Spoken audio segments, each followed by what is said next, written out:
subbing for leave, what are the requirements around lesson plans you create for a substitute instructor taking over your class when you're going on leave? There aren't, to my knowledge, any specific policies governing these requirements.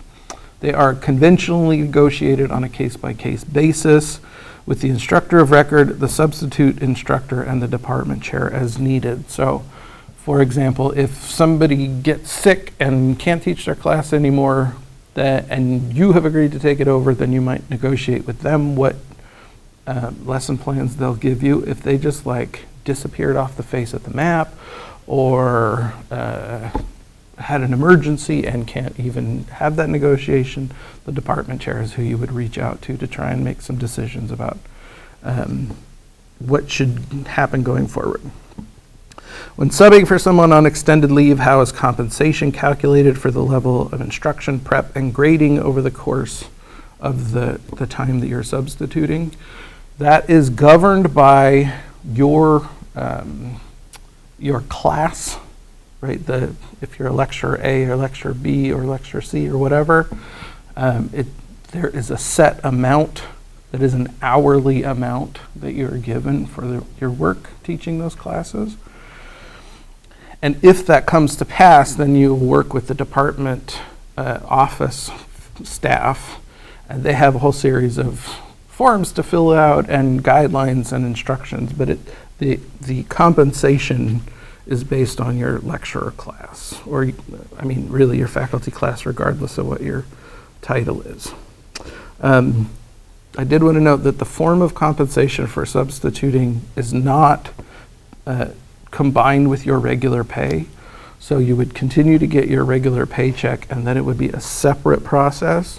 And by virtue of the many, many steps that it takes to get that paid out, it often takes longer to be processed than regular pay. What are the policies around incomplete grades when you're a substitute for a course? Again, I'm not aware that there are any specific policies about this.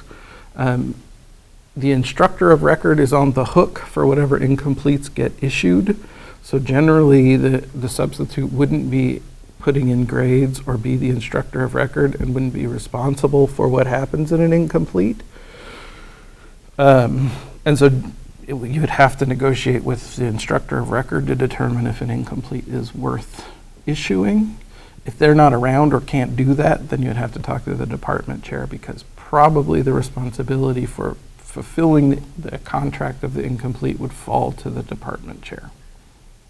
So do not issue incompletes if you're a substitute without consultation with the department chair, probably me if you're teaching a writing class, or the WPA if you're teaching a writing class, and the instructor of record.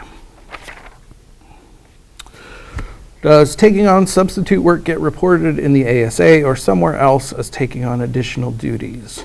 It does not automatically get reported in the ASA, but you should report it as part of your narrative and upload materials related to those additional duties. Part of the evaluative processes include consideration of, quote, contextual factors, such as whether the level or kind of teaching or number of students created special demands or challenges.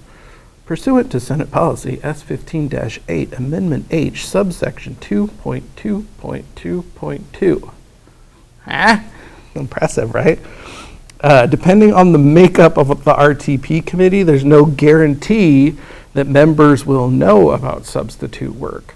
So it's conceivable that somebody on the RTP committee will know that you have done this, but not necessarily. So if you have not uploaded it to your dossier, if you've not made the evidence clear to the committee, we may not even know to take that into consideration. Do DFWs get applied to the substitute professor's record for the class or the original professor? DFWs get recorded with or applied to the instructor of record.